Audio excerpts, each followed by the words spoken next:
आज अमर शहीद राजेंद्र सिंह जी की प्रतिमा के अनावरण के अवसर पर हम सब के बीच में उपस्थित, जिन्होंने 1000 से ज्यादा प्रतिमाएं उन शहादत के प्रतीकों की, शहीदों की, उनके मान के लिए स्थापना का काम किया, ऐसे प्रेम सिंह बाजोर जी, इस क्षेत्र के आदरणीय विधायक भाई मनोज जी, पूर्व विधायक और ओलंपियन कृष्णा पूनिया जी, गांव के सरपंच साहब, इस शहीद परिवार के सभी सम्मानित गण, प्यारे बच्चों, मंच पर उपस्थित सेना के अधिकारी और जवान और यहाँ पर उपस्थित बड़ी संख्या में माताएं, बहनें, सम्मानित बुजुर्गों और नौजवान भाइयों, मैं सबसे पहले अमर शहीद राजेंद्र सिंह जी को अपनी विनम्र श्रद्धांजलि अर्पित करता हूं। आज जब मैं ठेठ गंगानगर के बॉर्डर पे था, बहुत कोहरा था और 100 मीटर से भी दूरी से कुछ दिखाई नहीं दे रहा था और मन में ये दुविधा थी कि पहुंच पाएंगे कि नहीं पहुंच पाएंगे, पहुंचना चाहिए कि नहीं पहुंचना चाहिए। प्रेम सिंह जी का फोन आया कि मैं तो नजदीक हूं, जल्दी पहुंच जाऊंगा, आप क्या करोगे। मैंने कहा जब अमर शहीद राजेंद्र सिंह देश के लिए चुनौती का सामना कर सकता है तो हमारा भी फर्ज है कि कितना ही गहना कोहरा हो, हमें उस शहीद की श्रद्धांजलि के लिए पहुंचना चाहिए। बहुत पुरानी बात, एक बार बीकानेर से ट्रेन में आ रहा था और बीकानेर से दिल्ली के उस रास्ते में राजगढ़ तक मुझे आना था। मेरे बगल में एक दक्षिण भारतीय बैठे थे। ट्रेन की खिड़की से झांकते वक्त उन्होंने कहा कि यहाँ तो बहुत वीरान है, बंजर है, यहाँ कौन सी खेती होती है। मेरे मन में एक अनायास जो दिमाग में थी वो जुबान पर आ गई। मैंने उस दक्षिण भारतीय सज्जन को कहा, ये धरती बंजर नहीं है, यहाँ शहादत की खेती होती है। और इस बात का प्रमाण है कि दुनिया के युद्ध इतिहास में कारगिल से बड़ी लड़ाई नहीं थी। दुश्मन चोटी पर था, भारत की सेना नीचे थी। युद्ध इतिहास में इस तरीके के बिरले उदाहरण होते हैं, लेकिन चोटी पर खड़े हुए दुश्मन को ललकार कर उसका मुकाबला करने का काम और छाती पर गोलियां खेलकर शहादत देने का काम पूरे विश्व में किसी एक तहसील के लोगों ने किया तो सादुलपुर के जांबाज अमर शहीद थे, जिन्होंने कारगिल के युद्ध में भारत को विजय दिलाई थी। और इसलिए ऑपरेशन ऑरेंज अलर्ट का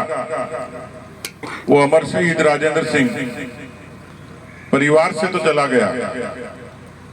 और इस धरती पर एक व्यक्ति की कमी हो गई, लेकिन मौत मौत का फर्क होता है जनाब। एक मौत वो होती है जिसका जिक्र यहाँ हुआ, नशे से लेकर कुरीतियों से लड़ते हुए होती है, लेकिन एक मौत जिसको शहादत कहते हैं, इस धरती की आन बान शान के लिए, इस तिरंगे के मान के लिए जो मौत होती है, मुझे लगता है एक बार दुख जरूर होता होगा, लेकिन उस मौत से लोग ईर्ष्या भी करते होंगे, काश इस तरीके का सम्मान हमें भी मिला होता। और इसलिए मैं आप सब लोगों से निवेदन करना चाहता हूं, कहा यही है कि शहीदों की चिताओं पर हर बरस लगेंगे मेले, वतन पर मिटने वालों का बाकी यही निशा होगा। भारत की धरती अनूठी है। मुगलों का राज गया,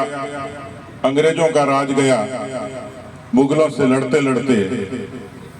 शिवाजी महाराज से लेकर महाराजा सूरजमल से लेकर महाराणा प्रताप से लेकर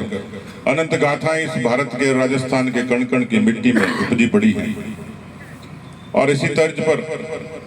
पूरे देश में जिस तरीके का इस देश की, उसके बाद में देश में लोकतंत्र की स्थापना हुई, वोट का राज आया और मन में किंचित ये बात जरूर आती है कि ये राज मुगलों से तो ठीक है, ये राज अंग्रेजों से तो ठीक है, लेकिन मुगलों और अंग्रेजों के राज के बाद लोकतंत्र की स्थापना में कितने महापुरुषों ने, कितने योगियों ने, कितने लोगों ने इस लोकतंत्र की अक्षुण्णता के लिए काम किया, भारत के भीतर और भारत के बाहर की शक्तियों से लड़ने के लिए। ये धर्म की धरती, अभी पूज्य साध्वी जी को आप लोगों ने सुना। भारत का लोकतंत्र, भारत की संस्कृति, भारत का इतिहास ही इसकी ताकत है। और इसलिए इस ताकत को अक्षुण्ण बनाने के लिए जो दूसरा बड़ा कारक है, जो पूरे देश और दुनिया में भारत का स्वाभिमान है, मैं भारत की सेना के सामने नतमस्तक हूं कि भारत का दूसरी बड़ी उपलब्धि कोई है तो जय हिंद की सेना है, जिसने भारत के भीतर और भारत के बाहर दुश्मनों को भारत की तरफ आंख उठाने के लिए, कभी देखने के लिए उस लड़ाई के मौके पर स्वाभिमान के साथ खड़ा हुआ। इसलिए भारत की सेना भारत के भीतर भी और भारत के बाहर भी भारत का स्वाभिमान बने हुए आज खड़ी हुई। और इसलिए अनायास ही भारत की इस दूसरी बड़ी ताकत को नमन करने का, प्रणाम करने का अवसर होता है। मैं खास तौर पर परिवार के प्रति तो संवेदनाएं जरूर हैं, लेकिन मैं उस परिवार के प्रति भी नतमस्तक हूं, इस गांव के प्रति भी और इस कार्यक्रम के आयोजन के प्रति भी। पुरखे सबके होते हैं, पितर सबके होते हैं, दिवंगत सबके होते हैं, लेकिन उनकी उस मौत को, उनकी उस जिंदगी से लड़ते हुए उस जोखिम के बाद उनकी शहादत को अक्षुण्ण रखना, मैं उस गांव को प्रणाम करता हूं कि जिन्होंने 4-4 शहीद इस भारत माता को दिए और उन्होंने इस देश में एक ऐसी मिसाल कायम की। लेकिन गांव के लोगों ने और परिवार के लोगों ने, शुभ चिंतकों ने राजेंद्र सिंह जी की स्मृति को जिस तरीके से जीवंत किया है, और इसलिए हम सब लोग भी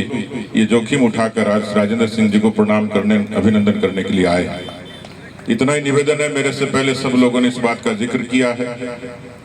यह इंस्टाग्राम की पीढ़ी है जिसका जिक्र अभी साध्वी जी कर रही थी, लेकिन मुझे लगता है शहीद राजेंद्र सिंह जी के जमाने में इंस्टाग्राम की रील का इतना महत्व नहीं था, लेकिन आज नई पीढ़ी की इंस्टाग्राम की रील, मुझे लगता है कि शहीद राजेंद्र सिंह की शहादत के आगे बिल्कुल फीकी है। पीढ़ी बदल जाए, मुद्दे बदल जाएं, लेकिन शहादत की रील दुनिया में नायाब है, क्योंकि उस शहादत ने इस भारत माँ की आन बान शान की रक्षा की है, इस तिरंगे का मान किया है, संविधान का मान किया है। और इसलिए मैं एक बार फिर से इस सुनहरे आयोजन के लिए और शहीद की इस जीवंत प्रतिमा के लिए और उनकी शहादत को अक्षुण्ण बनाए रखने के लिए जिन्होंने भी जो काम किया, मैं बहुत ही श्रद्धा से उन सबको याद करता हूं। एक ऐसे ही दूसरे कार्यक्रम में मुझे और प्रेम सिंह जी को जाना है खेतड़ी में, जहाँ हमारे उप मुख्यमंत्री सब लोग आएंगे, तो मैं आप सबसे इजाजत भी चाहूंगा और ये निवेदन करते हुए कि शहीद परिवार को जब भी कोई आवश्यकता पड़े, प्रेम सिंह जी भी तैयार हैं और मैं भी तैयार हूं कि शहीद परिवार की मदद के लिए, संबल के लिए, ताकत के लिए जो कुछ बन पड़ेगा निश्चित रूप से करेंगे। मैं एक बार फिर से सब लोगों को बहुत बहुत धन्यवाद देता हूं। जय हिंद, जय भारत।